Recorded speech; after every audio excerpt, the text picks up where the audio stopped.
तो बच्चों कैसे हैं आप लोग। आशा करते हैं कि आप लोग अच्छे होंगे, स्वस्थ होंगे और आप लोगों की तैयारी बेहतर चल रही होगी। तो फाइनली एसएससी फेज 12 का 24 जून का फर्स्ट शिफ्ट का एग्ज़ाम हो गया है। 24 जून फर्स्ट शिफ्ट में पूछे गए सभी क्वेश्चंस इस वीडियो में डिस्कस करेंगे। तो इस वीडियो को पूरा ज़रूर देखिए। वीडियो अच्छा लगे तो प्लीज़ वीडियो को लाइक और शेयर ज़रूर करें। और जो भी हमारे नए बच्चे हैं, जिन बच्चों ने चैनल को सब्सक्राइब नहीं किया है, तो प्लीज़ चैनल को सब्सक्राइब करके नोटिफिकेशन बेल ऑन करना ना भूलें। तो देख लेते हैं एसएससी फेज 12 की 24 जून की पहली पाली में कैसे क्या क्वेश्चंस पूछे गए हैं। देखिए, ये वो क्वेश्चंस हैं जो आप लोगों ने हमारे पास शेयर किए हैं, वही क्वेश्चंस मैं आपको करा रहा हूँ। मैं अपने पास से कोई भी क्वेश्चंस नहीं करा रहा हूँ। तो बताइएगा, ये जो मैं आपको क्वेश्चंस करा रहा हूँ, इनमें से कितने क्वेश्चंस पूछे गए हैं। हो सकता है कि कुछ बच्चे ये बोलें कि ये क्वेश्चंस नहीं पूछे गए हैं। पहला क्वेश्चन देखिए, पूछा गया था रेलवे बोर्ड के अध्यक्ष कौन है। तो मैं आपको बता देना चाहता हूं, वर्तमान में रेलवे बोर्ड के अध्यक्ष हैं जया वर्मा सिन्हा। कौन है? जया वर्मा सिन्हा।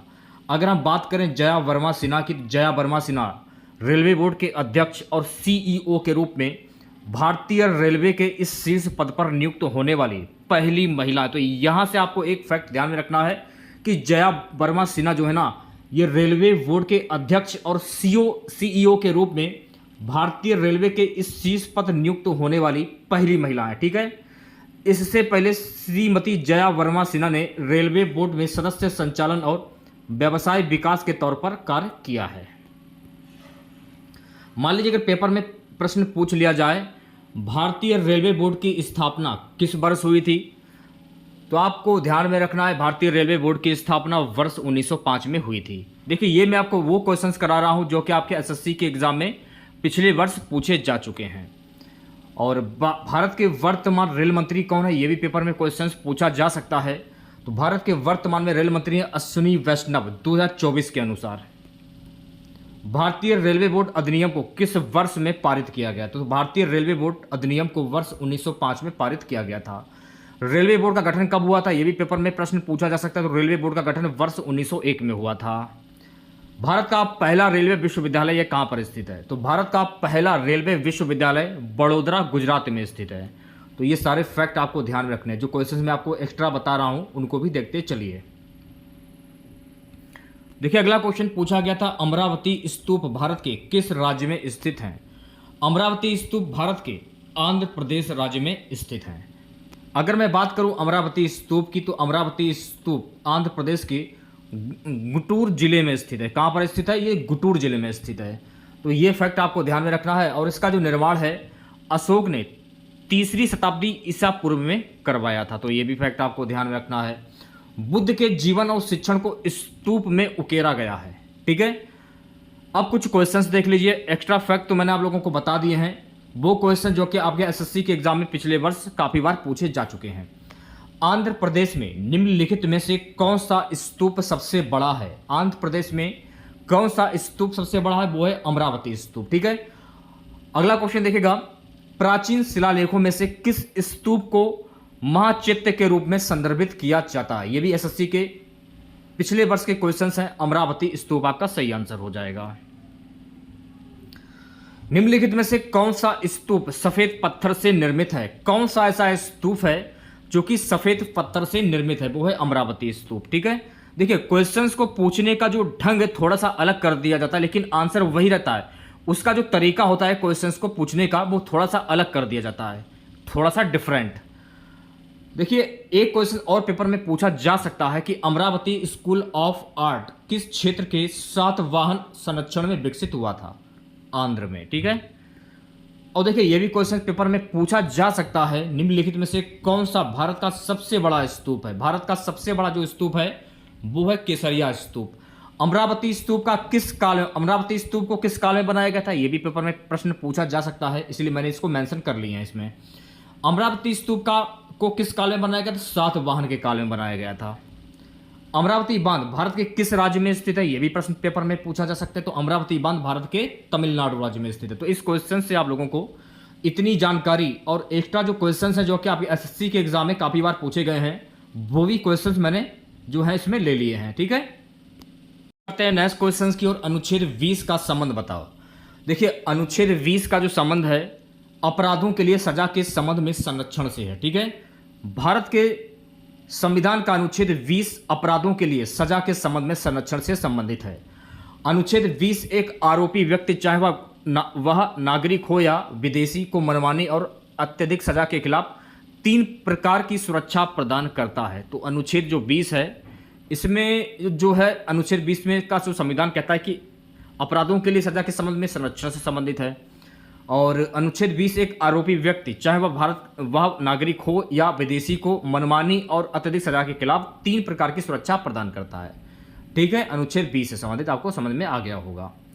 अगर मान लीजिए पेपर में अनुच्छेद 20 से ये प्रश्न पूछ लिया जाए, भारतीय संविधान का अनुच्छेद 20 अपराधों के लिए दोष सिद्ध के संबंध में संरक्षण किसके बारे में है, तो कहने का मतलब ये है गाइस कि प्रश्न का जो पूछने का जो तरीका थोड़ा सा घुमाव कर दिया जाता है, यानी थोड़ा सा डिफरेंट कर दिया जाता है, लेकिन आंसर वही रहता है। तो भारतीय संविधान का अनुच्छेद 20 अपराधों के लिए दोष सिद्ध के संबंध में संरक्षण किसके बारे में, भारतीय नागरिकों का मौलिक अधिकार है। ठीक है, संविधान का निम्नलिखित में से कौन सा अनुच्छेद अपनी पसंद के वकील से परामर्श करने का अधिकार देता है, अनुच्छेद 22। हो सकता है पेपर में यहां से भी क्वेश्चन पूछे जाए। ये भी भारत के संविधान के निम्नलिखित अनुच्छेदों में से किसके अनुसार देश के प्रत्येक नागरिक को जीवन और व्यक्तिगत स्वतंत्रता की रक्षा का अधिकार प्राप्त है, अनुच्छेद 22। यह भी प्रश्न पेपर में पूछा जा सकता है कि भारत के संविधान का कौन सा अनुच्छेद कानून के समक्ष समानता का प्रावधान करता है, अनुच्छेद 14। तो इस क्वेश्चन से आप लोगों को इतनी जानकारी प्राप्त हो जाती है। आर्टिकल से भी देखिए 1 से 2 क्वेश्चन हर शिफ्ट में पूछे जा रहे हैं। अगर आप पेपर देने के लिए जा रहे हैं तो आर्टिकल से जरूर प्रश्न देखकर जाइएगा आप लोग। तो एक्स्ट्रा फैक्ट में काफ़ी कुछ आ जाता है, एक क्वेश्चन से कई क्वेश्चंस बन जाते हैं, तो वही मैं आपको करा रहा हूँ। एसएससी की परीक्षाओं में आर्टिकल से जो भी प्रश्न पूछे गए थे तो वो मैंने आप लोगों को करा दिए हैं। ठीक है, उन्हें देखते चलिए आप लोग एक बार। अगला क्वेश्चन देखिएगा सभी बच्चे, भारत में लोक नृत्य की संख्या कितनी है, तो भारत में लोक नृत्य की संख्या है कुल 30। और पेपर में अगर पूछा जाए भारत में कितने शास्त्रीय नृत्य हैं, तो भारत में कुल 8 शास्त्रीय नृत्य हैं। अगस्त 2020 तक भारत में कितने शास्त्रीय नृत्य मौजूद हैं, अगस्त 2020 तक भारत में कुल 8 शास्त्रीय नृत्य मौजूद हैं। अब कुछ प्रश्न देख लीजिए, हो सकता है कि यहां से पेपर में प्रश्न पूछ लिए जाएं। ये वो क्वेश्चन है जो कि आपके एसएससी के एग्जाम में पिछले वर्ष पूछे जा चुके हैं। भारत के सबसे लोकप्रिय लोक नृत्यों में शामिल घूमर निम्नलिखित किस जनजाति द्वारा प्रारंभ किया गया था, ये किस जनजाति के द्वारा प्रारंभ किया गया, भील जनजाति के द्वारा प्रारंभ किया गया था। एक क्वेश्चन ये भी पूछा जा सकता है, निम्नलिखित में से कौन सा शास्त्रीय नृत्य रूप हिंदुस्तानी शास्त्रीय संगीत से संबंधित है, वो है कथक नृत्य। तो ये भी आपको ध्यान में रखना है। एक क्वेश्चन देखिए पूछा गया था, बराबर की गुफाएं ये कहाँ पर स्थित है, तो देखिए बराबर की जो गुफाएं हैं ना ये बिहार में स्थित हैं। देखिए बिहार के जहानाबाद जिले में गया के लगभग 31 उत्तर में ये स्थित है। ये कहाँ पर स्थित है, बिहार के जहानाबाद जिले में गया के लगभग 31 उत्तर में स्थित है बराबर की गुफाएं। तो ये भी आपको ध्यान रखना है। अब कुछ क्वेश्चंस देख लीजिए जो कि आपके एसएससी के एग्जाम में पिछले वर्ष पूछे जा चुके हैं। हो सकता है यहाँ से क्वेश्चन जो है वो रिपीट हो जाए। जिन बच्चों का आगे आने वाले शिफ्टों में एग्जाम लगा हुआ है चैनल को तुरंत सब्सक्राइब करें। बराबर गुफाओं की स्थापना किस वर्ष में की गई थी, ये क्वेश्चन पेपर में पूछा जा सकता है। तो बराबर गुफाओं की जो स्थापना है ना 322 से 185 ईस्वी पूर्व में की गई थी। ये भी प्रश्न पेपर में पूछा जा सकता है कि बराबर पहाड़ी की गुफा भारत के किस राज्य में स्थित है, तो बराबर पहाड़ी की गुफा भारत के बिहार राज्य में स्थित है। यह भी प्रश्न पूछा जा सकता है कि भारत के किस राज्य में बौद्ध गुफा मंदिर बराबर गुफाएं स्थित हैं, तो ये बिहार में स्थित है। यानी प्रश्न को जो पूछने का जो तरीका है थोड़ा घुमावदार कर दिया जाता है, लेकिन आंसर वही रहता है। मैंने आपको क्या बोला था कि प्रश्न को पूछने का जो तरीका थोड़ा सा डिफरेंट कर दिया जाता है, थोड़ा सा घुमाव, लेकिन आंसर वही रहता है। आपको कंफ्यूज होने की जरूरत नहीं है। हो सकता है कि यहाँ से क्वेश्चन पूछ लिया जाए कि भारत में सबसे पुरानी जीवित रॉक कट गुफाएं बराबर गुफाएं निम्नलिखित में से किस काल से ज्यादातर संबंधित हैं, तो ये मौर्य साम्राज्य से ज्यादातर संबंधित हैं। ठीक है, तो इस क्वेश्चन से आप लोगों को इतनी जानकारी प्राप्त हो जाती है। चलिए बढ़ते हैं नेक्स्ट क्वेश्चन की ओर। अब हमें यह नहीं पता है कि ये वाला क्वेश्चन पूछा गया था या नहीं पूछा गया था, एक बच्चे ने भेजा था इसलिए मैंने इस क्वेश्चन को मेंशन कर लिया। स्वर्ण क्रांति का संबंध किससे है, स्वर्ण क्रांति का संबंध शहद उत्पादन और बागवानी से। ठीक है, किससे, शहद उत्पादन और बागवानी से। स्वर्ण क्रांति बागवानी और शहद से संबंधित है, ये तो आप लोगों को पता चल गया। और यह 1991 में शुरू हुआ और 2003 तक चला था, तो ये भी फैक्ट आपको ध्यान में रखना है। स्वर्ण क्रांति के जनक कौन थे, ये भी पेपर में क्वेश्चन पूछा जा सकता है। तो स्वर्ण क्रांति के जनक थे निरपक तुतज। कौन थे? निरफक तुतज। गोल्डन फाइबर क्रांति जूट उत्पादन से संबंधित है। अगर पेपर में पूछा जाए कि गोल्डन फाइबर क्रांति ये किससे संबंधित है, तो ये जूट उत्पादन से संबंधित है। अब कुछ देखिए क्रांति है और उनसे संबंधित है। तो भूरी क्रांति ये किससे संबंधित है? चमड़ा कोको से। हरित क्रांति का संबंध किससे है? कृषि उत्पादन से। गे क्रांति का संबंध किससे है? उर्वरक से। गुलाबी क्रांति का संबंध किससे है? प्याज और झींगा से। लाल क्रांति का संबंध किससे है? मांस टमाटर उत्पादन से। गोल्ड क्रांति का संबंध आलू उत्पादन से है। रजत फाइबर क्रांति का संबंध कपास उत्पादन से है। रजत क्रांति का संबंध अंडा उत्पादन से है। श्वेत क्रांति का संबंध डेयरी दूध उत्पादन से है। पीली क्रांति का संबंध तेल बीज उत्पादन से है।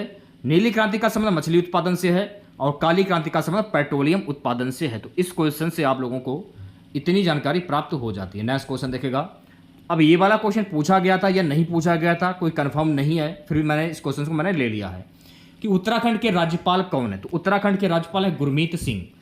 लेफ्टिनेंट जनरल सेवानिवृत्ति गुरमीत सिंह ने 15 सितंबर 2021 को उत्तराखंड के माननीय राज्यपाल का पदभार ग्रहण किया था। ठीक है, ये आपको ध्यान रखना है। और उत्तराखंड के मुख्यमंत्री कौन है? पुष्कर सिंह धामी। राजधानी क्या है उत्तराखंड की? देहरादून। तो ये भी फैक्ट आपको ध्यान में रखना है। अगला क्वेश्चन देखिएगा सभी बच्चे।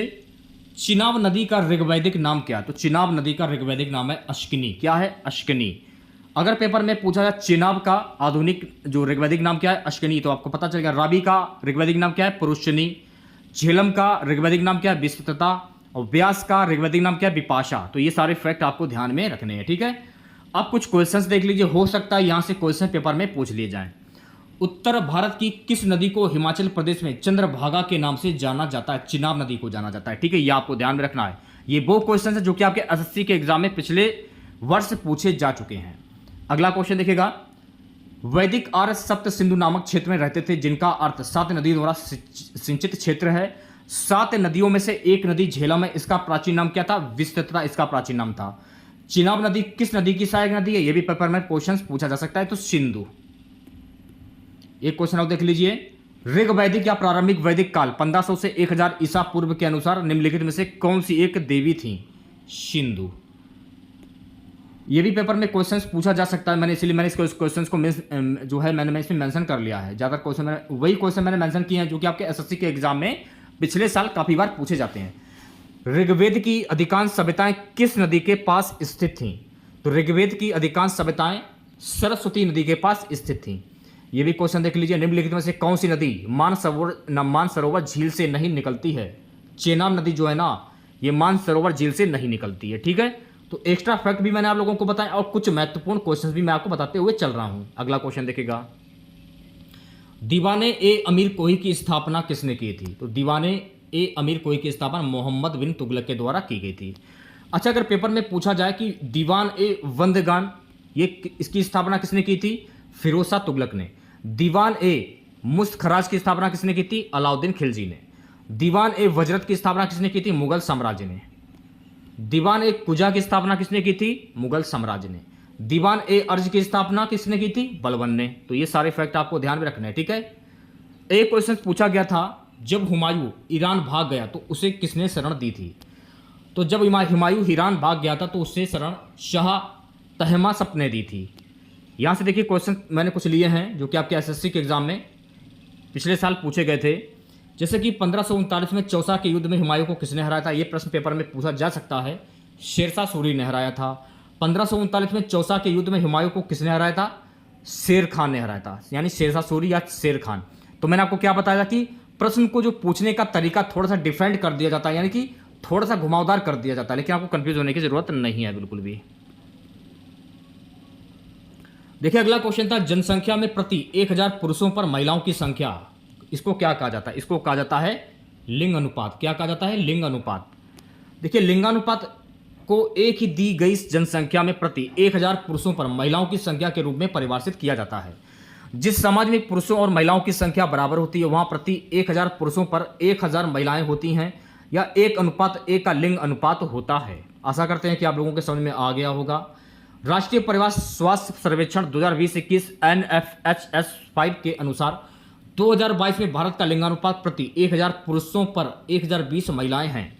अब कुछ महत्वपूर्ण क्वेश्चंस देख लीजिए आप लोग, जो कि आपके एसएससी के एग्जाम में पूछे गए थे। 2011 की जनगणना के अनुसार भारत का लिंगानुपात कितना था? प्रति 1000 पुरुषों पर 943 महिलाएं। दूसरा क्वेश्चन देखिएगा सभी बच्चे, जो कि आपके एसएससी के एग्जाम में पिछले वर्ष पूछे गए, भारत में लिंगानुपात को प्रति खालिस्तान महिलाओं की संख्या के रूप में परिभाषित किया गया क्या है? 1000 पुरुषों पर। ठीक है। अगला क्वेश्चन पूछा गया था, एडमिरल दिनेश कुमार त्रिपाठी भारतीय नौसेना के नए प्रमुख से पहले कौन थे? तो देखिए, एडमिरल दिनेश कुमार त्रिपाठी से पहले कौन थे भारतीय नौसेना के नए प्रमुख? हरि कुमार। ये आपको ध्यान में रखना है। ठीक है। ओडिशा से लोकसभा से उड़ीसा में कितने सांसद थे? ओडिशा से लोकसभा से उड़ीसा कितने सांसद थे? 21 लोकसभा सदस्य, 10 राज्यसभा सदस्य। और उड़ीसा के मुख्यमंत्री कौन है? मोहन चरण मांझी। कौन है? मोहन चरण मांझी। ये भी आपको ध्यान में रखना है। ठीक है। एक क्वेश्चन था कि बॉडी मास इंडेक्स BMI पता करने का सूत्र क्या है? BMI बराबर वजन किलोग्राम में, ऊंचाई मीटर प्रति स्क्वायर। ठीक है।